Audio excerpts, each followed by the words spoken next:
Fairy Tail is back, and we start off where we left off with Natsu being treated like a rag doll by Duke. Also, Athena's been taken down, but that should have been obvious by the fact that Natsu's been wrecked and Duke is just standing there. So obviously, Athena also had to been taken out. I'm going to assume she's still alive, but it's really hard to tell because, well, they have her eyes closed. Gray's about to attack Duke. That's when he gets kicked in the face by Athena too, but this is a fire kick, which means she now has the power of Wendy, Natsu, and Rogue. This is going to be an issue because now she's stronger than literally everybody except for Urza and Jalal, who are both injured, so they can't really do much against her now. And so she now just starts using the 3 Dragon Slayer magics that she has stolen, combined with the power of 3 Dragon Slayers to get all at once to basically just beat the shit out of everybody. Like, she uses Wendy's wind against Urza and Jalal. She uses Rogue's own shadow power against him. And he's basically been drained, so he's getting hit with the force of 3 Dragon Slayers with no magic, so I'm surprised he even survived. She then starts to beat the shit out of Wendy with wind and burns Jalal for good measure, and then finally attacks Urza. Urza is able to equip her sword and get ready to fight,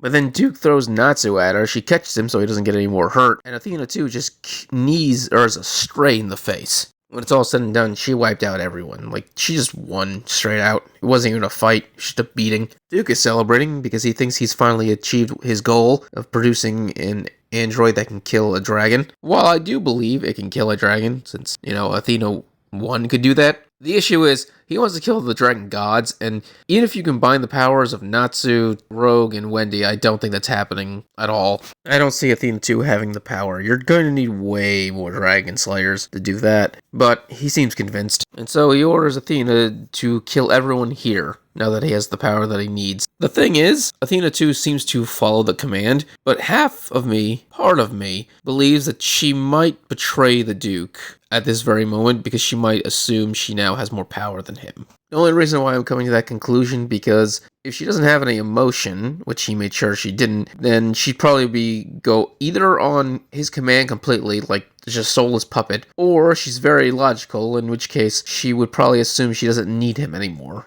Either way, she's either going to kill the Duke or she's going to attempt to kill the Fairy Tail members. So we go back to Sting's group, and they're currently going through the forest that they were told about to find their alchemist. And eventually they come to what looks to be a shrine-looking thing. It's just sitting there in the middle of the lake, or maybe it's a pond. I guess it's more of a pond because it's a lot smaller. Plants then come alive and wrap themselves around Minerva in a very provocative way. Of course it does. That's just how it was going to go. Of course, she gets pissed off that she's basically being sexually harassed and obliterates them with her magic. And I guess her breaking free was a cue for all the other plants to freak out and start attacking them. And so Rogue uses his magic, he just blasts it with his lasers, which is expected of him. But what's more interesting is Yukito. She summons Pisces, the 2 giant fishes, and they start wrecking the plants. But then they transform into their mother-son forms. That shouldn't be possible. That shouldn't be a thing, really. Because, first off, that was technically a non-canon arc, where the celestial spirits went reverse and turned evil, and so Pisces turned into their human forms, which is a mother and a child. The fact that Pisces can just do that anytime it wanted, not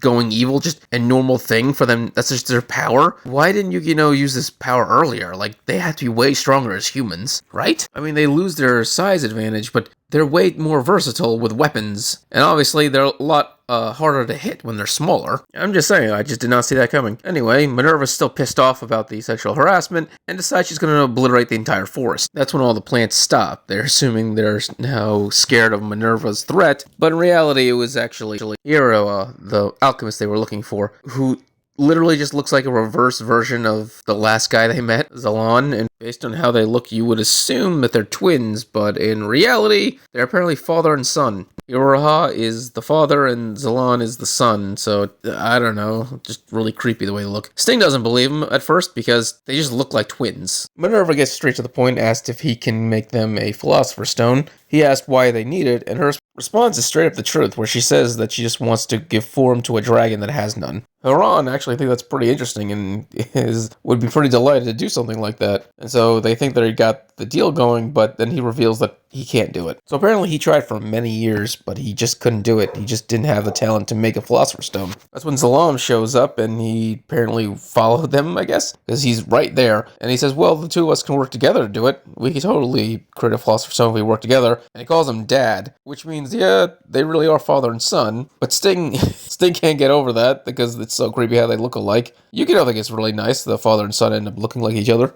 But then again, Yukino's personality is concerning when we get to the final page. So they combine their alchemy together, father and son, and they transform into one being, girl, who's like 30, 40 years younger than them. It doesn't make any sense. Yeah, so Sting is disturbed. Yukino thinks it's wonderful because, like I said, this personality of hers is weird at the moment. And Minerva just doesn't give a shit. She just wants to get to the just get to the end of the story. Like, hey, you turn yourself into a girl to make a philosopher's stone? Go right ahead. I don't care. Just give me my damn stone. Honestly, I do appreciate Minerva's personality in this situation. Let me kill these plants. Give me the damn stone so I can finish my damn job. I am fully behind her 100%. Minerva right now is like top tier. Alright, if you enjoyed this video, please subscribe, give a thumbs up so you can enjoy more Fairy Tail and other anime things. Thank you and have a great day.